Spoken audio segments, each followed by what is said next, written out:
بسم اللہ الرحمن الرحیم۔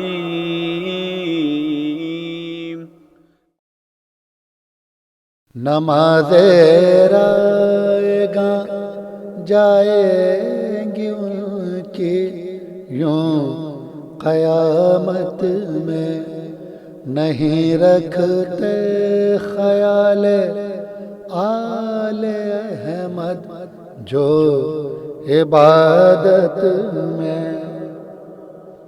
خدا نے خلقت ہر دو جہاں سے عرش پر پہلے مرقع نور کے 14 سجائے پہلی فرصت میں۔ اللہم صلی وسلم وزد وبارک علی رسول اللہ وآلہ الاطہار۔ اللهم صل على محمد وآل محمد۔ اللهم صل على محمد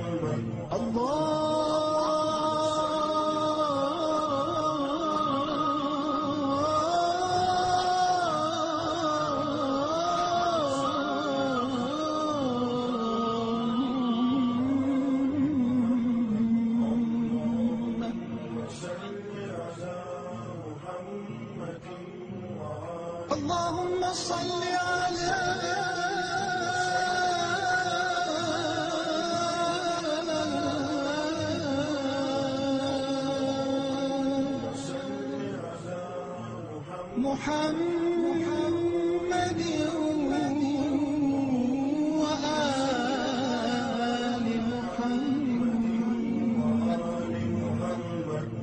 اللهم صل على محمد وآل محمد۔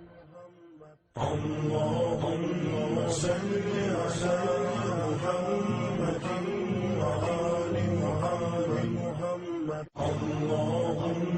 صل على محمد۔ اسم گرامی ام الائمہ جناب فاطمۃ الزہرا سلام اللہ علیہ، لقب زہرا سلام اللہ علیہ، کنیت ام الحسنین سیدۃ النساء العالمین، والد ماجد حضرت محمد مصطفیٰ صلی اللہ علیہ وآلہ وسلم، مادر گرامی جناب خدیجۃ الکبریٰ سلام اللہ علیہ، اولاد حضرت امام حسن، حضرت امام حسین علیہ السلام، جناب محسن جن کی شہادت شکم مادر میں ہی ہو گئی تھی، جناب زینب کبریٰ، جناب ام کلثوم آپ کی بیٹیاں تھیں۔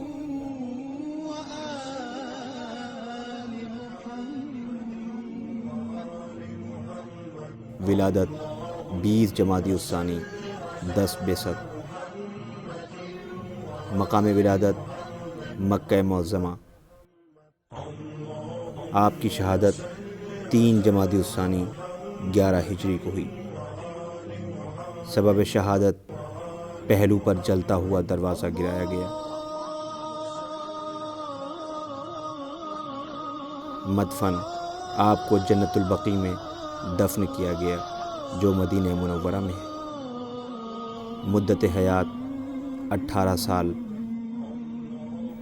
مذہب اسلام کے آنے سے پہلے عورتوں کو انسان نہیں بلکہ جانور سمجھا جاتا تھا۔ یہ باتیں اس عروج پر پہنچ گئی تھیں کہ باپ اپنی بیٹیوں کو یا تو گلا دبا کر مار ڈالتا تھا یا پھر زندہ دفن کر دیتا تھا، اور انہیں حقیر سمجھا جاتا تھا۔ جس گھر میں بیٹی پیدا ہوتی تھی اس گھر کے بزرگوں کا سر شرم سے جھک جاتا تھا۔ یہی نہیں بلکہ اگر بیٹی کی پیدائش کی خبر ملتی تو اس دن گھر میں سوگ یعنی غم منایا جاتا تھا۔ کچھ لوگ ایسے بھی تھے جو بیٹیوں کو پیار سے پالتے بھی تھے، تو تو جب بیٹی جوان ہو جاتی تھی وہ اسے خوبصورت لباس پہنا کر زیورات سے سجا کر اس کو ایک کنویں پر لے جاتے تھے اور اس کنویں میں اسے ڈھکیل دیتے تھے۔ اس طرح سے اگر دیکھا جائے کہ جب باپ ہی اپنی بیٹی کا اتنا بڑا دشمن ہے تو دوسرے کیوں کر محبت کرتے؟ دوستو، آج کے اس ترقی یافتہ دور میں بھی عورتوں کی آزادی کے لیے طرح طرح کے نعرے بلند کیے جا رہے ہیں اور حقوق نسواں کی پاسداری کے لیے بے شمار دولت، طاقت اور ذہنی صلاحیتوں کا استعمال کیا جا رہا ہے۔ اس کے باوجود بھی ہر روز اخباروں اور الیکٹرانک میڈیا کے ذریعے عورتوں کے استحصال کی خبریں عام ہیں۔ کہیں پر کاروبار کو بڑھاوا دینے کے لیے عورتوں کا استعمال کیا جا رہا ہے تو کہیں پر فیشن شوز اور مس یونیورس کی آڑ میں ان کا استحصال ہو رہا ہے۔ غرض کہ اگر دیکھا جائے تو آج سے 1400 سال پہلے بھی عورت کا استحصال کیا جاتا تھا اور آج کے اس ترقی یافتہ دور میں بھی عورتوں کو اپنے فائدے کے لیے استعمال کیا جا رہا ہے اور ان کا استحصال کیا جا رہا ہے۔ حالانکہ اسلام کسی انسان کو یہ حق نہیں دیتا کہ وہ عورتوں کو اپنے ذاتی مفاد کے لیے غلط استعمال کرے، بلکہ اسلام یہ چاہتا ہے کہ عورت آزادی کے صحیح معنوں کو سمجھے اور اس کی شرم و حیا کے ساتھ ساتھ جان کی بھی حفاظت کی جا سکے۔ اس کے لیے اگر آپ پیغمبر اکرم صلی اللہ علیہ وآلہ وسلم کی اکلوتی بیٹی جناب فاطمہ زہرا سلام اللہ علیہا کی سیرت سے درس لیں تو یقیناً عورتوں کو ان کے جائز حقوق کے ساتھ ساتھ ایسی کامیاب زندگی گزارنے کا موقع ملے گا کہ عورتوں کی دین و دنیا دونوں ہی کامیاب ہو جائے گی۔ باپ کو ایک اچھی بیٹی، شوہر کو بیوی، بچوں کے لیے ایک اچھی ماں بننے کا سلیقہ آ جائے گا۔ اور اگر دنیا کی کوئی بھی عورت اچھی بیٹی، اچھی ماں، اچھی بہن یا اچھی بیوی نہیں بن سکتی تو پھر عورت کا اس دنیا میں آنے کا مقصد ہی ختم ہو جائے گا۔ یقینی طور پر ہر مذہب کا انسان یہ چاہتا ہے کہ اس کی بیوی، اس کی بچی، اس کی بہن یا اس کی ماں ایک ایسی مثالی خاتون بنے جس سے اس کا گھر جنت بن جائے اور ہر رشتے کو سکون کے ساتھ ساتھ انسانیت کو بھی زیادہ سے زیادہ فائدہ پہنچا سکے۔ اس طرح کی مثال اگر کہیں مل سکتی ہے تو وہ گھرانہ ہے ہمارے پیارے نبی حضرت محمد مصطفیٰ صلی اللہ علیہ وآلہ وسلم کا۔ تو آئیے ہم بتاتے ہیں جہاں رشتے کی اہمیت، انسانیت کا درس، ہر حال میں شکر خداوندی کی بے مثال نمونے ہیں جو آج کے اس ترقی یافتہ زمانے کے لیے مشعل راہ ہیں۔ بحمدللہ ایسی عورتوں کے لیے رسول اسلام صلی اللہ علیہ وآلہ وسلم کی بیٹی بی بی فاطمہ کی زندگی نمونہ عمل ہے، جس نے مصائب و آلام کی زندگی میں بھی ایک مثالی بیٹی، مثالی بیوی، مثالی ماں اور اس کے علاوہ معاشرتی زندگی میں بھی اپنی تاریخی ذمہ داریوں سے پوری طرح باخبر تھی اور انہوں نے تاریخ اسلام کے ایک انتہائی نازک اور حساس دور میں ان عظیم ذمہ داریوں کو اس احتیاط اور اہتمام کے ساتھ پورا کیا کہ ان کا نام تاریخ کے ہر دور میں ظلم کی مدد نہ کرنے اور باطل کے خلاف احتجاج کی علامت بن گیا۔ ہمارے پیارے رسول صلی اللہ علیہ وآلہ وسلم جو خلق عظیم کی ادائے دل نواز کے ساتھ صبر و استقامت سے اپنی مصیبتوں پریشانیوں سے بھرے انقلابی جدوجہد کے دور سے گزر رہے تھے کہ جمادی الثانی کا مہینہ آیا اور اس کی 20ویں تاریخ کو حکم الہی سے چنی ہوئی عورتوں کو حکم ملا کہ وہ سرزمین مکہ پر اس چھوٹے سے کچے گھر میں اترے جس کی 4 دیواری میں محمد اور خدیجہ نے اپنی جنت بسائی ہے جو عالمین کے لیے رحمت کا مرکز تھا، جہاں آنے والی صبح ایک ایسا نور لے کر آنے والی تھی جو صنف نازک یعنی عورتوں کے مقدر کی تاریکیوں کو ہمیشہ ہمیشہ کے لیے مٹا دینے والا تھا۔ اور جب یہ نورانی چہرے والی آئی تو اس بچی کو جنت سے لائے ہوئے سفید اور پاکیزہ لباس میں لپیٹ دیا گیا جن کی خوشبو مشک و عنبر سے بہتر تھی۔ حجرہ خدیجہ میں آمد صبح سے پہلے ہی طلوع صبح کا منظر دکھنے لگا، سورج کے ابھرنے سے پہلے ہر در و دیوار روشن ہو گئے اور مکے کی فضاؤں میں ایسی جنتی مہک پھیلی کہ جس سے بہتر خوشبو کا تصور بھی نہیں کیا جا سکتا تھا۔ یہ سب آثار اور تمام نشانیاں اتنی واضح تھیں کہ مکے والے انہیں کھلی آنکھوں سے دیکھ رہے تھے اور پورے ہوش و حواس کے ساتھ محسوس کر رہے تھے۔ بڑے بوڑھوں نے کہا، یہ تو ویسے ہی آثار نظر آ رہے ہیں جو محمد کے دنیا میں آنے کے موقع پر دیکھنے میں آئے تھے۔ اس منظر نے لوگوں کو اس دروازے تک آنے کی دعوت دی جو کائنات کے رسول کا در تھا، جہاں عید کا سا سما تھا اور تمام بنی ہاشم جمع تھے۔ کسی نے خوشی کے انداز میں بتایا کہ محمد ابن عبداللہ کے مقدس گھر میں ایک ننھی بچی کی آمد ہے۔ اس خبر نے پتھر دل وحشی عربوں کے دلوں میں خوشی کی لہر دوڑا دی، جو تبلیغ اسلام کے سبب رسول خدا صلی اللہ علیہ وآلہ وسلم کی جان کے دشمن ہو گئے تھے اور انہیں کسی نہ کسی طرح تکلیف پہنچتے دیکھ کر خوش ہوتے تھے۔ ان سے چلنے والے دشمن کے سیاہ دلوں کو سکون ملا۔ وہ ایک دوسرے کو یہ خوشی کی خبر دوڑ دوڑ کر سنانے لگے۔ مکے والوں، کچھ سنا تم نے؟ محمد ابن عبداللہ بیٹی کے باپ بن گئے ہیں۔ لات و عزا کی قسم، یہ کتنا اچھا ہوا ہے کہ محمد بیٹے سے محروم رہے ہیں جو ان کا قوت بازو بنتا اور ان کی نسل کو باقی رکھتا۔ اب محمد کا اپنے خدا کے بارے میں کیا خیال ہے جس نے ان کے دونوں بیٹے چھین کر اس کمزور مخلوق بیٹی کو ان کے دامن میں ڈال دیا؟ جاہل عرب ایسے تانے اور تشنے کے تیر چلاتے ہوئے در رسول کی جانب دیکھنے لگے اور یہ دیکھ کر حیران رہ گئے کہ رسول اللہ صلی اللہ علیہ وآلہ وسلم پھول سی بچی کو دیکھ دیکھ کر خوشی سے نہال ہو رہے ہیں۔ ان کے لبوں پر شکر خدا بندی کے کلمات ہیں۔ وہ بار بار اپنی پیشانی سجدے میں رکھتے ہیں اور اللہ تبارک و تعالیٰ کی بارگاہ میں شکر خدا ادا کرتے نظر آ رہے ہیں۔ اللہ نے بھی قرآن مجید میں سورہ کوثر کی شکل میں مبارکباد کا پیغام ارسال فرمایا اور ان لوگوں کو جو نسل کا تانا دے رہے تھے ان کا جواب یوں دیا: بے شک ہم نے آپ کو کوثر عطا کیا، لہٰذا اب اپنے رب کے لیے نماز پڑھیں اور قربانی دیں، یقیناً آپ کا دشمن بے اولاد رہے گا۔ مکے والوں کی آنکھوں سے حیرت صاف جھلکتی تھی۔ یہ وہی سرزمین ہے جہاں بیٹی کی پیدائش باپ کا سر جھکا کر اس کے چہرے کو سیاہ کر دیتی تھی۔ اسی سرزمین پر ایک ایسا باپ جو بڑے فخر سے بیٹی کو گود میں لیے اپنی محبتوں کو اس پر نچھاور کر رہا ہے، اس کی قدر و منزلت پر رشک کر رہا ہے، اور رسول کہتے جاتے ہیں یہ میری بیٹی فاطمہ ہے، میری نور نظر، پارے جگر، یہ میرا حصہ ہے، یہ میرا ٹکڑا ہے، میں اس کی خوشی میں خوش ہوں، اس کی ناخوشی میں میں ناخوش ہوتا ہوں۔ جس نے اسے غضبناک کیا اس نے مجھے غضبناک کیا۔ یہ میری بیٹی میری امت کو جہنم کی آگ سے چھڑانے والی ہے، اسی لیے اس کا نام بحکم خدا فاطمہ رکھا گیا ہے، جس کے معنی چھڑانے یا نجات دلانے کے ہیں۔ ننھی فاطمہ دنیا عرب میں بیٹی کی نجات کی ضامن بن کر رسول خدا صلی اللہ علیہ وآلہ وسلم کے گھر پروان چڑھنے لگی۔ بنی ہاشم کے گھر والے رسول اللہ صلی اللہ علیہ وآلہ وسلم کی خوشی میں خوش تھے۔ فاطمہ ان کی محبتوں کا مرکز اور آرزوؤں کا محور بنی ہوئی تھی۔ آپ کی ماں خدیجہ اپنی ہری بھری گود اور اپنے آنگن کی رونق کو دیکھ کر خدائے بزرگ و برتر کی حمد و ثنا میں مصروف ہیں، اور فاطمہ کی شکل میں انہیں وہ بے پناہ اعزاز حاصل ہوا تھا جس سے عالم نسواں میں کوئی مشرف نہیں ہوا تھا۔ وہ اس لیے کہ آپ رسول کی بیٹی کی ماں بنی تھی، جس نے رسول اللہ صلی اللہ علیہ وآلہ وسلم کی خوشی اور فخر سے نوازا۔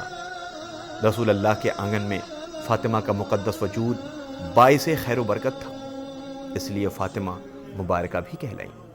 وہ خدائے بزرگ و برتر کی رضا میں راضی رہنے والی تھیں، اس لیے راضیہ اور مرضیہ پکاری گئیں۔ علم و فضل کے آثار ظاہر ہوئے تو محدثہ اور فصیحہ کہلائیں۔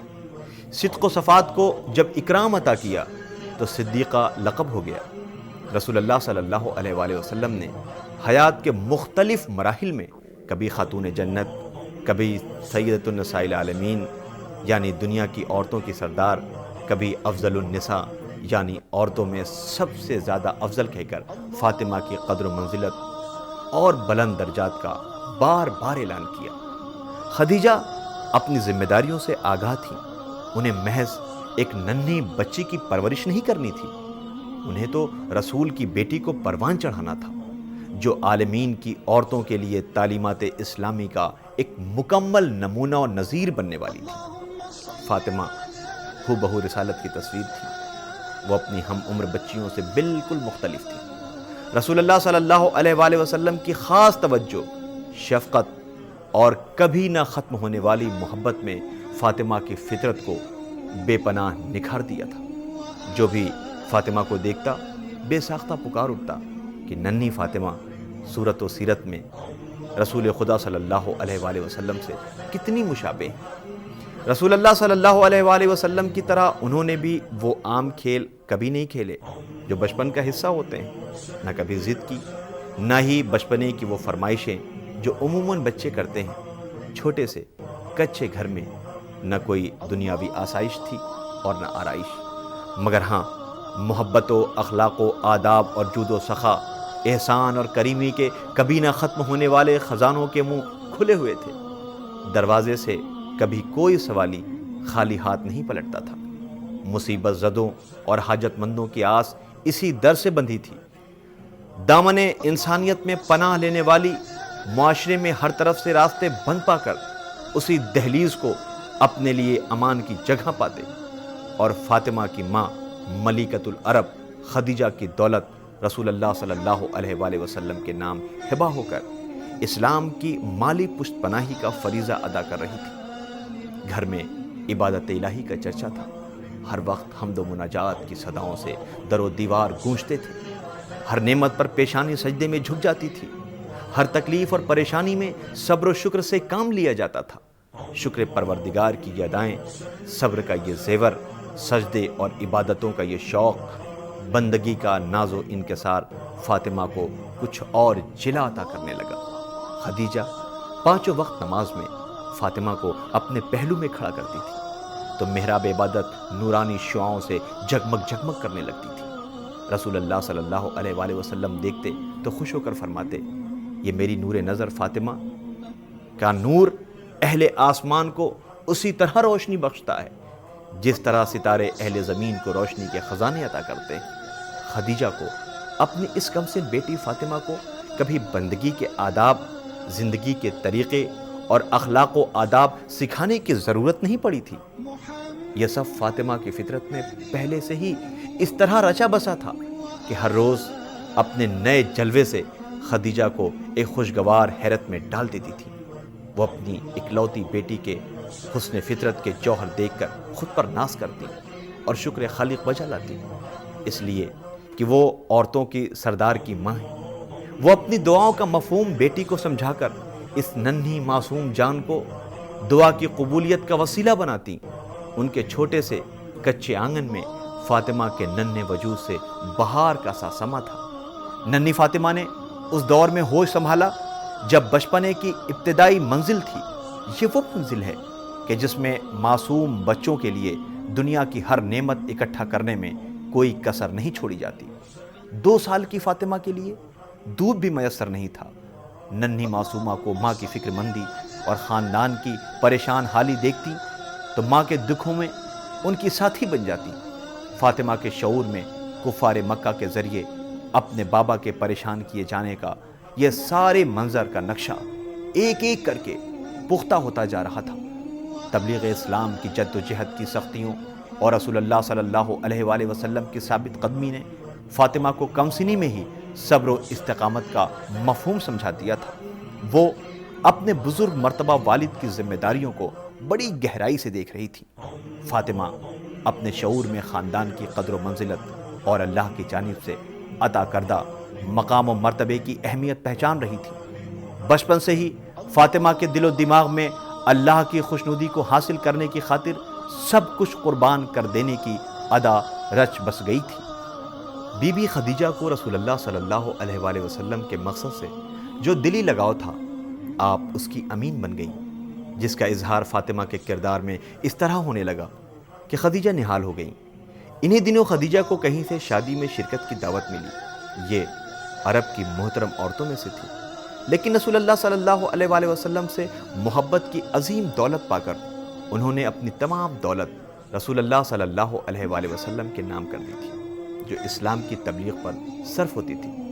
خود ان کے پاس خوشی کے اس موقع کی مناسبت سے کوئی شایان شان لباس نہ تھا۔ ننھی فاطمہ کو سادہ سا پرانا لباس پہناتے ہوئے خدیجہ کے دل میں خیال آیا اور ان کی ممتا نے فاطمہ سے کہا، جانے مادر، اس وقت یہی سب سے اچھے کپڑے ہیں جو میں تمہیں پہنا رہی ہوں، لیکن اس لباس میں بھی میری پھول سی بچی چاند کو شرماتی ہے۔ فاطمہ ماں کے لہجے میں چھلکتے ارمانوں کو پہچان گئی اور کھلے ہوئے چہرے کے ساتھ بول اٹھی، اماں جان، بابا جان فرمایا کرتے ہیں کہ لڑکیوں کا بہترین لباس تقویٰ اور بہترین زیور شرم و حیا ہے۔ میں اپنے بابا کی بیٹی ہوں، مجھے لباس کی کوئی پرواہ نہیں کہ یہ سادہ ہے یا قیمتی۔ حالات کے انہی نشیب و فراز میں فاطمہ 6 برس کی ہو گئیں۔ شیب ابی طالب میں کفار مکہ کی وجہ سے 3 سال کی سختیوں اور فاقہ شکن حالات میں خدیجہ کی صحت پر بہت اثر پڑا تھا۔ ان کی طبیعت گری گری سی رہنے لگی تھی، جسے دیکھتے ہوئے وہ ننھی فاطمہ کو حوصلہ دیتی اور انہیں آنے والے وقت کے لیے تیار کرتی۔ آخر وہ غم سے تپتا دن رسول اللہ صلی اللہ علیہ وآلہ وسلم کے گھر آ پہنچا۔ مفارقت کی کڑی دھوپ نے فاطمہ سے مامتا کی ٹھنڈی چھاؤں چھین لی۔ کم سنی کے ان بالے دنوں میں کبھی نہ ختم ہونے والی محبتوں کا سایہ فاطمہ کے سر سے اٹھ گیا۔ رسول اللہ صلی اللہ علیہ وآلہ وسلم جب خدیجہ کو دفن کر کے لوٹے تو غم سے چور چور فاطمہ کو سینے سے لگایا۔ وہ آنسوؤں کی زبان میں اپنے دل سے غم کا بوجھ کم کرنے لگیں۔ رسول اللہ صلی اللہ علیہ وآلہ وسلم نے اپنی چہیتی بیٹی سے فرمایا کہ ہم اللہ کی رضا میں راضی ہیں۔ فاطمہ پہلے بھی پارے جگر اور محبوب ترین تھیں، لیکن خدیجہ کے بعد تو اور بھی توجہات کا مرکز بن گئی۔ ماں کے بعد فاطمہ کے فکر و شعور نے حالات کا جائزہ لیا۔ اپنے عظیم المرتبت بابا کے دکھ، احساسات، تنہائی اور کرب کو اپنے روئیں روئیں میں اتار کر ان کے سارے جذبوں میں دل و جان سے شریک ہو گئیں اور اپنی ذمہ داریوں کو فوراً ہی سنبھال لیا۔ ماں کے بعد رسول اللہ صلی اللہ علیہ وآلہ وسلم کے لیے گھر کو آرام گاہ بنانے کی ذمہ داری فاطمہ نے اپنے ذمہ لے لی۔ خدیجہ کے تمام فرائض خوبصورت طریقے سے نبھائے، ڈھارس اور حوصلہ دیا، ایسا حوصلہ کہ خاندان کی بزرگ خواتین کو رسول خدا صلی اللہ علیہ وآلہ وسلم کی جانب سے کبھی فکر مند نہ ہونا پڑا۔ مکے میں زندگی پہلے سے بڑھ کر دشوار ہو گئی۔ تبلیغ اسلام کا کام مشکل سے مشکل تر ہوتا چلا گیا۔ پشت پناہی کرنے والے چچا حضرت ابو طالب اور ان کی عداوت کوئی نیا رنگ دکھاتی۔ خدیجہ کے سارے اندیشے فاطمہ کے وجود میں آ چکے تھے۔ ماں کی طرح ان کے تصورات، خیالات اور دھیان ہر وقت رسول اللہ میں ہی لگا رہتا۔ رسول اسلام تبلیغ اسلام کے لیے جیسے ہی گھر کی دہلیز سے باہر قدم رکھتے، فاطمہ کی روح میں بے قراریاں بڑھ جاتی۔ ان کا دل ہر دھڑکن میں رسول اللہ کا خیال کرتا۔ فاطمہ کی منتظر آنکھیں دروازے پر لگی رہتی، ہر وقت دھیان آہٹوں کو سنتا اور دل میں ایک دھڑکا سا لگا رہتا کہ نہ جانے کب اور کس وقت بابا گھر آتے ہیں۔ دل کی گہرائیوں سے بیتاب فاطمہ کی دعائیں اٹھ اٹھ کر رسول اسلام کے ساتھ چلتی، جو ہر روز دشمنوں کے درمیان تنہا نکل جاتے تھے اور منہ پھیر لینے والوں، نازیبا الفاظ کہنے والوں اور اذیتیں پہنچانے والوں کو خدا کا آخری پیغام پہنچاتے تھے۔ جیسے ہی دروازے پر بابا کے قدموں کی آہٹ محسوس کرتی تو فاطمہ بے قراری سے بڑھ کر دروازہ کھول دیتی اور پیارے بابا کا منور چہرہ دیکھ کر دل کو قرار آتا۔ انہیں خیر و عافیت سے پا کر دل کو سکون ملتا اور پھر شکر خدا بجا لاتی۔ ایک روز خلاف معمول دروازے پر رسول خدا صلی اللہ علیہ وآلہ وسلم کی پہچانی ہوئی دستک کچھ جلدی سنائی دی۔ فاطمہ کو تعجب ہوا کہ بابا معمول سے پہلے گھر واپس لوٹ آئے ہیں۔ وہ فکر مند ہو کر تیز قدموں سے دروازے پر گئیں۔ دروازہ کھولا تو سناٹے میں رہ گئیں۔ رسول اللہ صلی اللہ علیہ وآلہ وسلم رنجیدہ اور پریشان حال کھڑے تھے۔ دشمنوں نے پاکیزہ لباس کو اونٹ کی اوجھڑیوں سے آلودہ کر دیا تھا۔ فاطمہ آنسوؤں سے بھیگے ہوئے لہجے میں بولی، بابا یہ آپ کا کیا حال ہوا؟ رسول اللہ صلی اللہ علیہ وآلہ وسلم نے محبت سے اپنی دکھی بیٹی کی طرف دیکھا اور کہا، صبر کرو جانے پدر، ان پیاری آنکھوں میں آنسو بھر کر اپنے بابا کو دکھی مت کرو۔ فاطمہ نے اپنے آنسو پوچھے۔ اس سے پہلے کہ گھر کا کوئی اور بڑا بوڑھا اس جانب متوجہ ہوتا، فاطمہ نے اپنے فرائض کو پہچان لیا۔ وہ ایک عزم کے ساتھ پلٹی اور پانی لے کر اس آلودگی کو دھونے لگیں۔ رسول اللہ صلی اللہ علیہ وآلہ وسلم کی عظمت اور بزرگی کے شعور اور اس سلوک کی پستی نے فاطمہ کو بے اختیار رلا دیا۔ کام کرتے ہوئے ان کے رخسار پر آنسو صاف نظر آ رہے تھے۔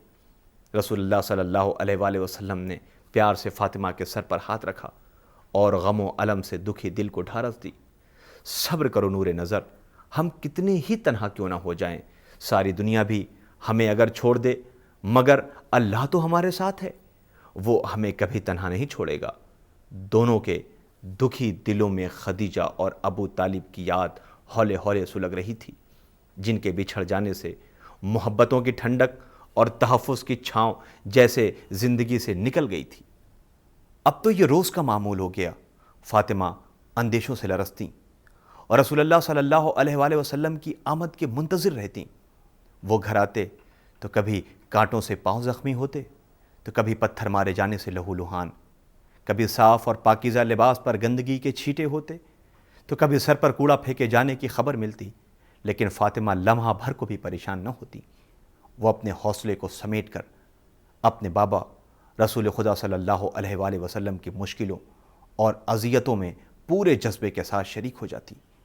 پیر سے کانٹے چنتیں، زخموں پر مرہم رکھتیں، لباس دھوتیں، بالوں کو صاف کرنے میں مدد کرتیں۔ رسول اللہ صلی اللہ علیہ وآلہ وسلم کی اذیت کا خیال جہاں آنکھوں میں آنسو بھر دیتا، وہیں زبان حوصلے اور ڈھارس کے کلمات کہتے تو رسول خدا صلی اللہ علیہ وآلہ وسلم کے روح کے گھاؤ بھر جاتے۔ رسول اللہ صلی اللہ علیہ وآلہ وسلم بیٹی کی اپنائیت میں کھو کر اپنے دکھوں کو بہت ہلکا محسوس کرتے۔ اس طرح صبر و ضبط اور شکر خداوندی کے ساتھ زندگی کا یہ سفر طے ہوتا رہا۔ آپ کی شادی اپنے چچا زاد بھائی حضرت علی ابن ابی طالب علیہ السلام سے ہوئی، اور جب رسول اللہ صلی اللہ علیہ وآلہ وسلم نے اپنی بیٹی کے متعلق پوچھا کہ علی تم نے میری بیٹی فاطمہ کو کیسا پایا، تو علی علیہ السلام نے جواب دیا کہ یا رسول اللہ، میں نے فاطمہ کو اپنی عبادتوں میں بڑی مددگار پایا، اور جب علی کے گھر آئیں تو گھر کو روشن کر دیا۔ آپ نے اپنے شوہر علی سے پوری زندگی نہ کبھی کوئی شکوہ کیا اور نہ تو کوئی فرمائش، فاقوں میں زندگی بسر کر کے شکر خداوندی بجا لاتی تھیں، اور ایسے حالات میں بچوں کی پرورش میں علی کی مددگار بنتی تھی۔ اسی لیے حضرت علی علیہ السلام نے فرمایا کہ فاطمہ میری عبادتوں میں مددگار ہے۔ اللہ نے جب آپ کے اس خلوص اور حوصلے کو دیکھا تو آپ کو وہ عظمت عطا کی جو کائنات میں کسی کو نہ ملی، یعنی خود دنیا کی تمام عورتوں کی سردار، باپ نبیوں اور رسولوں کے سردار، شوہر اماموں کے سردار، بیٹے جنت کے جوانوں کے سردار، اور یہ دونوں فرزند حضرت امام حسن اور حضرت امام حسین علیہ السلام، جنہیں رسول اسلام نے اپنا فرزند کہا، یہ اپنے وقت کے امام کہلائے۔ دونوں بیٹیاں جناب زینب اور جناب ام کلثوم، جو فاتح کوفہ و شام کہلائیں، جنہوں نے اپنی ماں فاطمہ زہرا سلام اللہ علیہا کے نقش قدم پر چل کر بھوکے پیاسے رہ کر دین کی راہ میں صرف اپنی اولادیں ہی قربان نہ کی، بلکہ واقعہ کربلا کے بعد مقصد کربلا کو بھی دنیا تک پہنچایا۔ بی بی فاطمہ صرف 18 سال زندہ رہیں۔ 18 برس کی دکھ بھری زندگی کے بعد بھی آپ نے وہ عظیم کارنامے انجام دیے جو پوری دنیا میں قیامت تک آنے والی عورتوں کے لیے مکمل نمونہ عمل ہے۔ تسبیح فاطمہ۔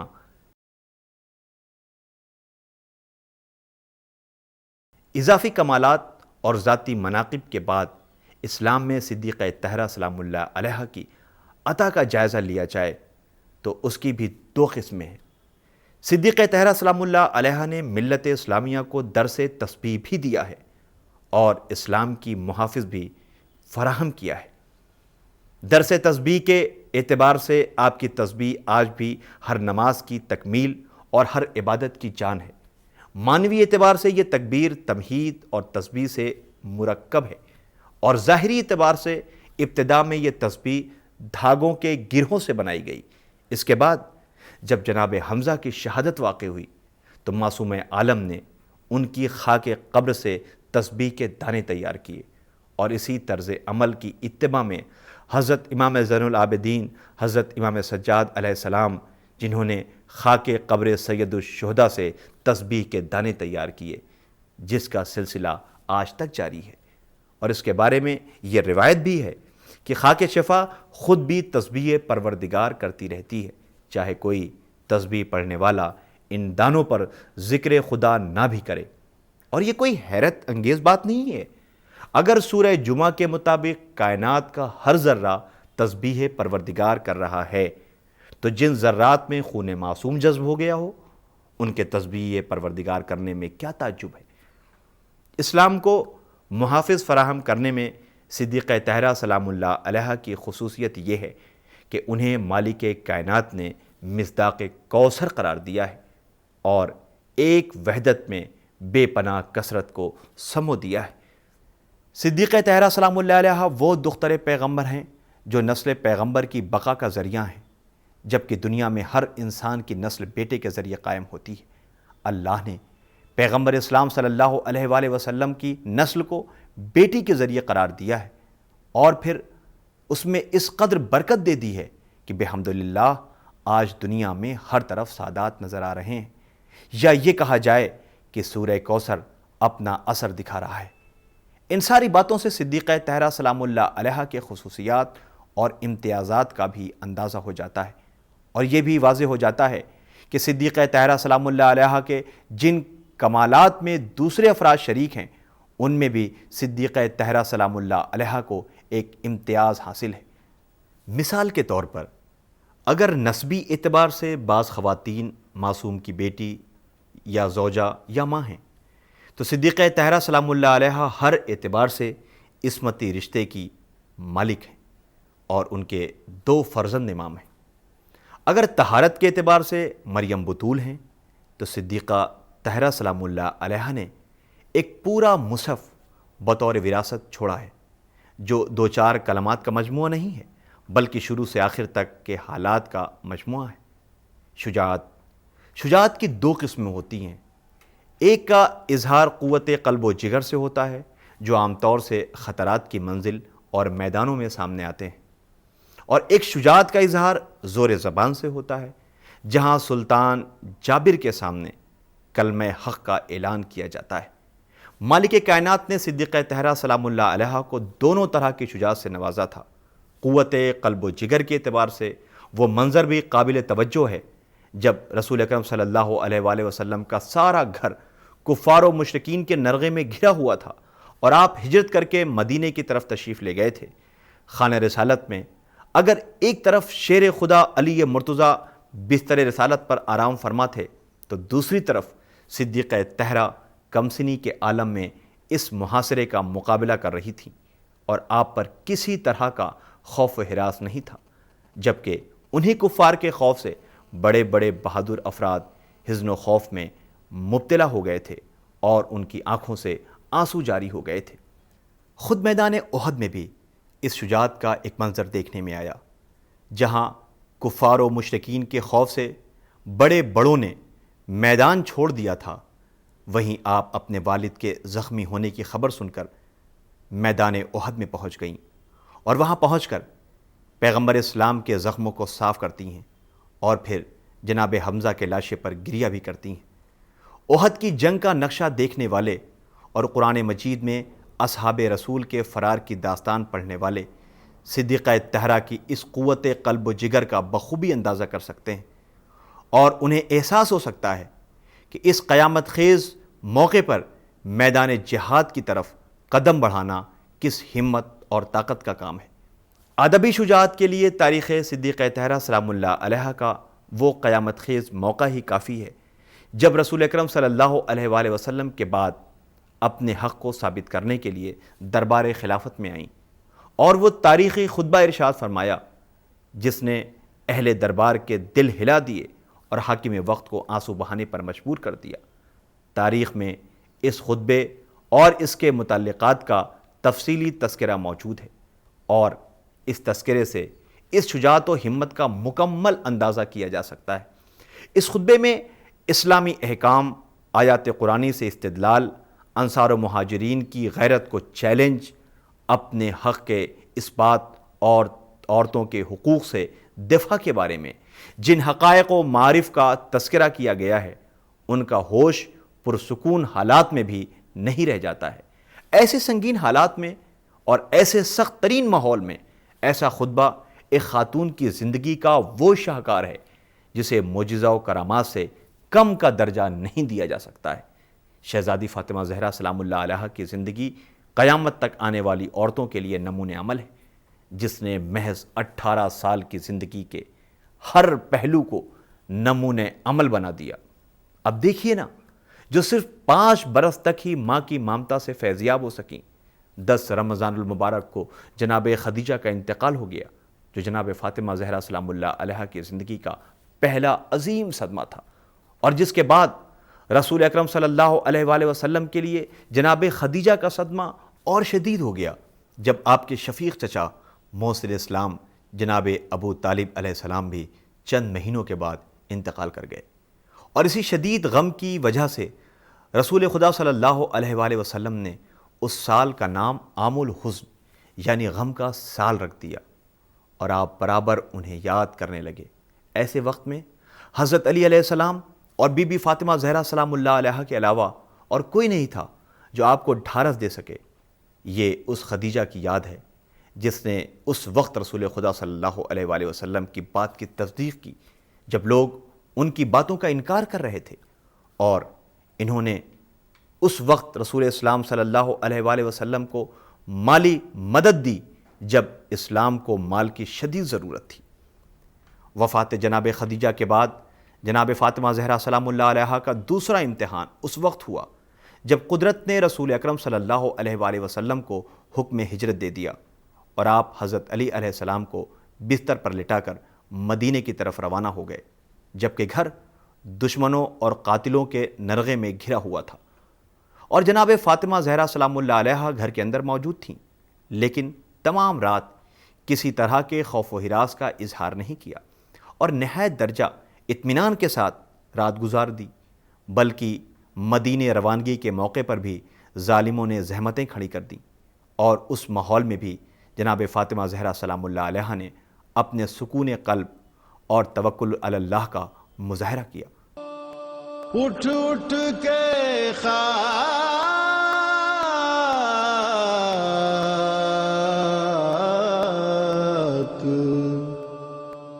اڑاتی ہے جو بن میں،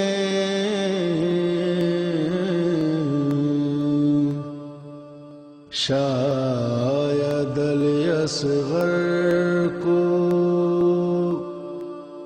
بہن ڈھونڈ رہی ہے، شاید الاصغر کو۔ ہجرت کے بعد اسلام کا پہلا عظیم معرکہ جنگ بدر کی شکل میں پیش آیا، جہاں مسلمان انتہائی بے سر و سامانی کے عالم میں تھے، اور رسول اکرم صلی اللہ علیہ وآلہ وسلم کو حکم جہاد مل چکا تھا۔ فطری بات ہے کہ باپ کے ان حالات میں بیٹی کو جہاد سے روکنا چاہیے تھا اور اس شکل میں اپنی محبت کا اظہار کرنا چاہیے تھا، لیکن نہیں، جناب فاطمہ زہرا سلام اللہ علیہا نے دین خدا کے معاملے میں کسی طرح کی جذباتیت کا مظاہرہ نہیں کیا اور بڑھ چڑھ کر اثار و قربانی سے کام لیتی رہیں۔ جنگ بدر کے خاتمے کے بعد آپ کا عقد مولائے کائنات سے ہوا، جبکہ آپ کے فضائل و کمالات کا شہرہ سن کر تمام بڑے بڑے افراد نے آپ کے عقد کا پیغام دیا تھا۔ خدا نے سب کے پیغامات کو یہ کہہ کر ٹھکرا دیا کہ نور کا رشتہ صرف نور سے ہو سکتا ہے، 1 ذی الحج 2 ہجری۔ یہ وہ وقت ہے کہ جب جناب فاطمہ زہرا سلام اللہ علیہا کا عقد عمل میں آیا۔ امیر المومنین حضرت علی علیہ السلام کے پیغام پر رسول اکرم صلی اللہ علیہ وآلہ وسلم نے مہر کا مطالبہ کیا۔ آپ کے پاس مال دنیا میں 1 تلوار، 1 رہوار، 1 اونٹ اور 1 زرہ تھی۔ اپنے زرہ کے فروخت کر دینے کا حکم دیا۔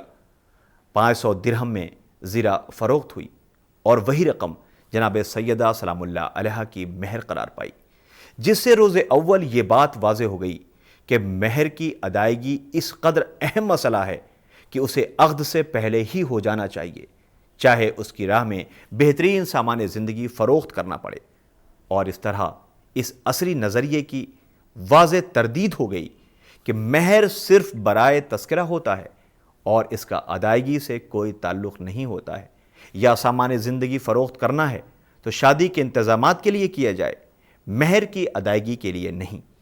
عقد کے چند دنوں کے بعد رخصتی کا انتظام ہوا۔ بنی ہاشم کی خواتین مخصوص اصحاب کرام نے اس جلوس میں شرکت کی اور نہایت ہی احترام کے ساتھ دختر پیغمبر صلی اللہ علیہ وآلہ وسلم کو مولائے کائنات کے گھر پہنچا دیا گیا اور اس طرح ایک نئی زندگی کا آغاز ہوا۔ دوسرے دن رسول اکرم صلی اللہ علیہ وآلہ وسلم بیٹی کے گھر تشریف لے آئے اور داماد سے یہ سوال کیا کہ تم نے اپنی زوجہ کو کیسا پایا؟ تو حضرت علی علیہ السلام نے عرض کی کہ عبادت خدا میں بہترین مددگار، جس سے داماد اور خسر کی گفتگو کا انداز، رشتے کی پاکیزگی کا فلسفہ اور زوجہ کی عظمت و جلالت کا راز کھل کر سامنے آ گیا کہ اسلام میں مال و جمال کی کوئی قیمت نہیں ہے، اصل ایمان و کردار ہے، اور اس میں حضرت علی علیہ السلام کے علاوہ کائنات میں کوئی مرد صدیق طہرہ کی مثل و نظیر نہیں ہے۔ اسی لیے پیغمبر اسلام صلی اللہ علیہ وآلہ وسلم نے ارشاد فرمایا کہ علی نہ ہوتے تو فاطمہ کا کفو نہ ہوتا۔ آپ کا یہ کہنا اس بات کی علامت ہے کہ علی کے علاوہ فاطمہ کا کوئی اور کفو نہ تھا، اور اسی وجہ سے پیغمبر اکرم صلی اللہ علیہ وآلہ وسلم نے فاطمہ کے دوسرے رشتوں کو قبول نہیں کیا۔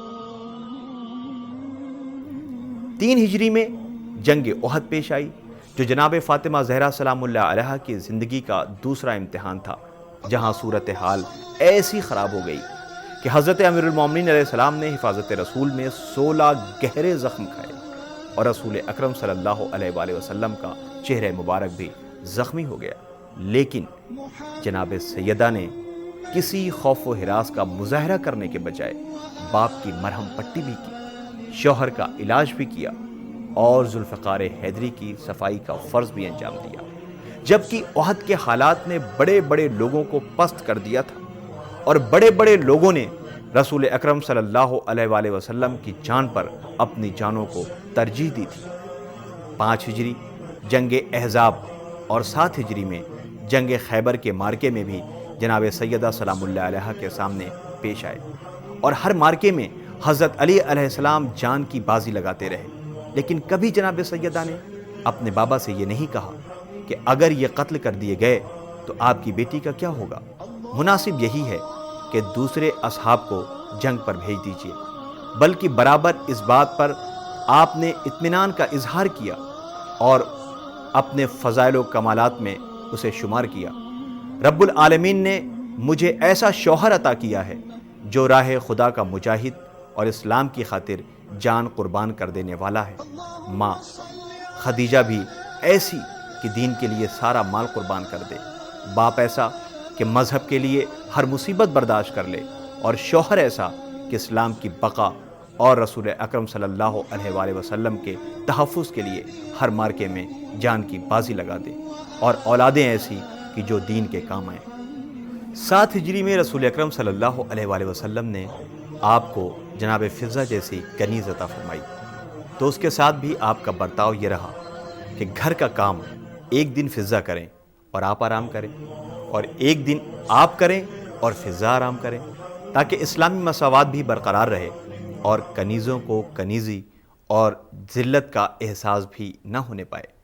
9 ہجری مباہلے میں نصارہ نجران کی بیجا ضد پر جب مباہلے کی نوبت آ گئی اور یہ طے ہو گیا کہ فریقین اپنے اپنے گھر والوں کو لے کر میدان میں آ کر مباہلہ کریں گے اور لعنت خدا کے ذریعے عیسیٰ بن مریم کے بندے خدا یا فرزند خدا ہونے کا فیصلہ ہوگا۔ تو رسول اکرم صلی اللہ علیہ وآلہ وسلم کی بیٹی جناب فاطمہ زہرا سلام اللہ علیہا اپنے شوہر اور بچوں کے ساتھ دین کی نصرت کے لیے دین کے کام آئیں۔ اپنے گھر والوں میں حضرت علی علیہ السلام، حضرت حسن اور حضرت امام حسین کے علاوہ جناب فاطمہ زہرا سلام اللہ علیہا کو بھی میدان مباہلہ میں لے آئے، اور اس اہتمام کے ساتھ لے آئے کہ آگے خود رہیں، پیچھے حضرت علی علیہ السلام کو رکھا اور درمیان میں جناب فاطمہ زہرا سلام اللہ علیہا کو رکھا، تاکہ جناب فاطمہ زہرا سلام اللہ علیہا کا مکمل پردہ اور ان کی مرکزی شخصیت بھی برقرار رہے، اور اسلام کا نصاب صداقت بھی مکمل ہو جائے کہ اسلام میں یہ وہ بلند پایہ سچے افراد ہیں جن کو جھوٹوں پر لعنت کرنے کا حق ہے، اور جن کی لعنت پر عذاب الہی نازل ہو سکتا ہے، جن کو دیکھ کر علماء نصارہ بھی کہہ اٹھے کہ میں ایسی ہستیوں کو دیکھ رہا ہوں کہ اگر یہ اشارہ کر دیں تو پہاڑ اپنی جگہ سے چل پڑے۔ 10 ہجری میں رسول اکرم صلی اللہ علیہ وآلہ وسلم نے ہجرت کے بعد زندگی کا پہلا اور آخری حج انجام دیا، جس میں تمام اہل خانہ کو بھی شرکت کی دعوت دی، اور حج کی واپسی پر مقام غدیر میں حضرت علی علیہ السلام کی ولایت کا اعلان کیا، اور رسول اللہ صلی اللہ علیہ وآلہ وسلم نے اپنے بعد علی ابن ابی طالب علیہ السلام کو مسلمانوں کا حاکم بنایا، جو جناب فاطمہ زہرا سلام اللہ علیہا نے بعد رسالت امت کو اس بات کی یاد دہانی بھی کروائی۔ 11 ہجری میں ماہ صفر کی 28 تاریخ کو رسول اکرم صلی اللہ علیہ وآلہ وسلم نے دنیا سے رحلت فرمائی، اور اس وقت آپ کا قیام صدیقہ طاہرہ سلام اللہ علیہا کے گھر میں تھا، اور سر آپ کی آغوش میں تھا۔ ملک الموت نے آواز دی، صدیقہ طاہرہ نے اپنے بابا رسول اکرم صلی اللہ علیہ وآلہ وسلم کو اطلاع دی۔ آپ نے فرمایا کہ بیٹا اجازت دے دو، یہ ملک الموت کسی کے دروازے پر اجازت نہیں لیتا ہے، یہ صرف تمہارے در کا شرف ہے کہ بغیر اجازت اندر نہیں آ رہا ہے۔ رسول اکرم صلی اللہ علیہ وآلہ وسلم کے انتقال کے بعد صدیقہ طاہرہ نے پہلا انقلاب یہ دیکھا کہ جس در پر مسلمان سلام کرنے آیا کرتے تھے اس در سے سب پھر گئے اور اس در کو جلایا گیا۔ در کے گرنے سے رسول کی بیٹی کی پسلیاں ٹوٹ گئیں اور شکم اطہر میں موجود آپ کے بیٹے جناب محسن کی شہادت ہو گئی، جن کا نام محسن حضور سرور کائنات نے اپنی زندگی میں رکھا تھا۔ زبردستی حضرت علی علیہ السلام کے گلے میں رسی ڈال کر دربار میں لایا گیا۔ ایسے حالات کو دیکھ کر نصرت ولایت میں جناب فاطمہ زہرا سلام اللہ علیہا نے اپنی تکلیف پھول کر کہنے لگیں، ابو الحسن کو چھوڑ دو ورنہ میں تمہارے لیے بددعا کروں گی۔ مسجد نبوی کی دیواریں بلند ہونے لگیں۔ یہ دیکھ کر حضرت علی علیہ السلام نے جناب سلمان کو بھیج کر بی بی کو صبر کی تلقین کی۔ حکومت گھبرا گئی اور علی کے گلے سے رسی کھول دی گئی۔ حکومت وقت نے دوسرا اقدام یہ کیا کہ وہ باغ فدق، جسے رسول اکرم صلی اللہ علیہ وآلہ وسلم نے اپنی حیات میں ہی جناب فاطمہ زہرا سلام اللہ علیہا کو دے دیا تھا، رسول کی بیٹی سے چھین لیا گیا اور آپ کے نمائندے کو نکال کر باہر کر دیا۔ آپ اس ظلم پر احتجاج کرنے کے لیے ہاشمی خواتین کے حلقے میں دربار میں آئیں اور ایک نہایت تفصیلی خطبہ ارشاد فرمایا، جس میں اپنے بابا کے احسانات، اپنے شوہر کے خدمات اور اسلامی تعلیمات کا تذکرہ کیا۔ باغ فدق پر اپنے حق کو ثابت کیا، جس کے لیے انہوں نے قرآن مجید سے میراث کی آیتیں پیش کیں تاکہ حسبنا کتاب اللہ کہنے والوں کو قرآن سے قائل کیا جا سکے اور ان سے اپنے بابا کی میراث کو بیجا ہڑپنے سے روکا جا سکے۔ لیکن امت رسول پر آیات قرآنی کا کوئی اثر نہ ہوا، تو اپنے حق ہبہ کا تذکرہ فرمایا کہ میرے بابا جان نے اس جائیداد کو مجھے ہبہ فرما دیا تھا اور اس پر گواہ بھی پیش کیے، لیکن آیات قرآنی اور انمول گواہوں کے باوجود بھی حکومت کے کان پر جوں تک نہ رینگی اور باغ فدق پر حکومت وقت نے قبضہ جما لیا، جس کے بعد رسول کی بیٹی اتنا ناراض ہوئیں کہ آخری وقت تک ان سے کلام تک نہ کیا۔ یہ خود بخود بی بی کی زندگی کا ادبی شاہکار ہے اور تاریخ اسلام کا المیہ بھی۔ اس قوم کے رونے کو یہ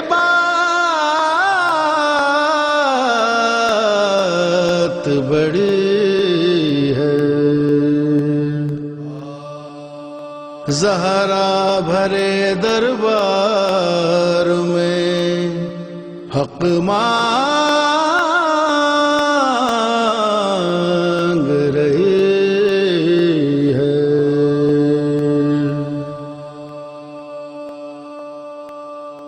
اٹھ اٹھ کے خاک اڑاتی ہے جو بن میں۔ اپنے حق فدق سے محرومی، شوہر کے حق خلافت سے محرومی، شکم اقدس میں محسن کی شہادت، پہلو کی شکستگی، یہ سب وہ اسباب تھے جن کی بنا پر دختر پیغمبر برابر گریہ کیا کرتی تھی، یہاں تک کہ آپ کے رونے کے لیے ایک مخصوص جگہ بنا دی گئی جسے بیت الحزن کہا جاتا تھا، جہاں سارے مصائب پر گریہ کیا کرتی تھی، تاکہ لوگوں کو پتہ چل جائے کہ رسول کی بیٹی اس حکومت سے خوش نہیں بلکہ ناراض ہے۔ اس قوم کے رونے کو یہ بات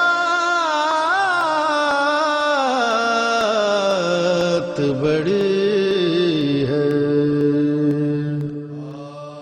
بابا رسول اسلام کی شہادت کے بعد آپ دنیا میں 75 یا 95 دن سے زیادہ زندہ نہ رہ سکی، اور ماہ جمادی الاولیٰ کی 13 یا جمادی الثانیہ 11 ہجری کی 3 تاریخ کو اس دنیا سے رخصت ہو گئیں، جس پر جناب امیر نے یہ مرثیہ پڑھا کہ پیغمبر اسلام صلی اللہ علیہ وآلہ وسلم کے بعد زہرا کا فراق اس امر کی دلیل ہے کہ دنیا میں کسی بھی چاہنے والے کے لیے بقا نہیں ہے اور سب کو ایک دن رخصت ہو جانا ہے۔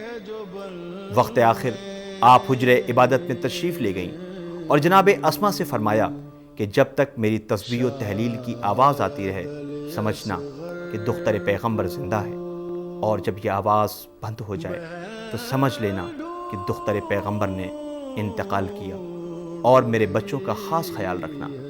ادھر امیر المومنین حضرت علی علیہ السلام کو پاس بٹھا کر وصیتیں فرمائیں کہ میرے جنازے کو پردہ شب میں اٹھائیے گا، اور میرے جنازے میں ان لوگوں کو قطعی شرکت نہ کرنے دیجیے گا جن سے میں ناراض ہوں۔ حضرت علی علیہ السلام نے وصیت پر عمل کرتے ہوئے جن سے فاطمہ ناراض تھیں انہیں آپ کے انتقال کی خبر نہیں دی۔ رات کے سناٹے میں جنازہ نکالا گیا۔ فاطمہ زہرا سلام اللہ علیہ نے انتقال سے پہلے بچوں کو اپنے ہاتھوں سے نہلایا، بالوں میں شانہ کیا، کپڑے دھو کر رکھ دیے، کھانا تیار کیا تاکہ بچوں کو کسی طرح کی تکلیف نہ ہونے پائے، اور امیر المومنین حضرت علی علیہ السلام کو بھی زحمت نہ ہو۔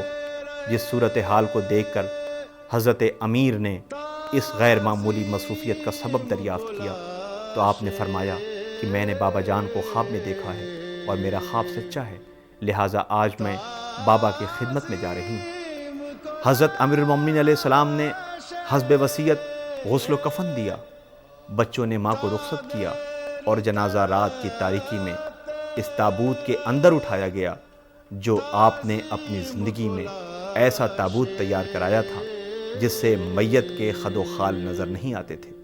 حالانکہ اس سے پہلے کسی کو دفن کرنے کے لیے اس طرح کا تابوت نہیں استعمال کیا گیا تھا، اور اس طرح چند اہل خانہ اور مخلصین کے درمیان جنازہ دفن کر دیا گیا، اور صورتحال کے پیش نظر نشان قبر بھی غیر واضح بنا دیا گیا۔ دوسرے دن جب لوگوں نے حضرت علی علیہ السلام سے شکایت کی کہ آپ نے رسول کی بیٹی کے انتقال کی خبر ہمیں نہیں دی، تو حضرت نے جواب دیا کہ رسول کی بیٹی نے کہا تھا کہ میں جن لوگوں سے ناراض ہوں وہ لوگ ہمارے جنازے میں شرکت نہ کریں، اور میں ان کی وصیت کے مطابق عمل کروں، کیونکہ کسی کی وصیت پر عمل کرنا میرے لیے ضروری بھی تھا۔ روضے کے انہدام کے بعد تقریباً 65 سال تک وہ حجرہ برقرار رہا جس میں معصومہ باپ کی وفات کے بعد بیٹھ کر ماتم کیا کرتی تھی، لیکن 1988 عیسوی میں وہ حجرہ بھی منہدم کر دیا گیا، اور اب اس کے آثار بھی تقریباً ختم ہو چکے ہیں۔ آپ کی قبر مطہر جنت البقیع میں ہے، جہاں اسلامی حکومت کے ہوتے ہوئے بھی قبر ویران ہے۔ افسوس کہ رسول کی مددگار بیٹی جسے رسول نے اپنے جگر کا ٹکڑا کہا، تقریباً 1400 سال سے اسی کا کلمہ پڑھنے والی امت کے سامنے رسول کی بیٹی کی یہ مزار امت کی بے رخی اور بے وفائیوں کا مرثیہ پڑھ رہی ہے۔ بی بی فاطمہ زہرا سلام اللہ علیہا کی شخصیت کے بارے میں گفتگو کرنا ایک انتہائی دشوار ہے۔ وہ ایک مثالی خاتون تھی۔ اسلام نے مثالی عورت کا جو تصور پیش کیا ہے، اس تصور کی روشن تصویر یا پاکیزہ تصویر خود پیغمبر نے اپنے انسانیت تراز ہاتھوں سے بنائی تھی۔ جس طرح سونے کو آگ میں تپا کر کندن بنایا جاتا ہے، اسی طرح پیغمبر اکرم صلی اللہ علیہ وآلہ وسلم نے آپ کو غربت، سختی، فاقوں اور جد و جہد کی آنچ میں تپا کر نکھارا۔ آپ کی تعلیم و تربیت پر پوری نظر رکھی اور آپ کو حیرت انگیز انسانی خوبیوں کا مرکز بنا دیا، جو ہر اعتبار سے ایک مثالی عورت ہے۔ بی بی فاطمہ زہرا سلام اللہ علیہا انسانیت کی علم بردار اور میر کارواں ہیں۔ ذرا دیکھیے، اپنے بابا کے حوالے سے ایک مثالی بیٹی، اپنے شوہر کے حوالے سے ایک مثالی بیوی، اور اپنے بچوں کے حوالے سے ایک مثالی ماں، اور وقت اور ماحول کے تناظر میں ایک آئیڈیل کردار، اور ہر اس عورت کے لیے جو آج آزادانہ طور پر اپنی شخصیت کی تعمیر کرنے کی خواہش مند ہے، اس کے لیے مشعل راہ ہے۔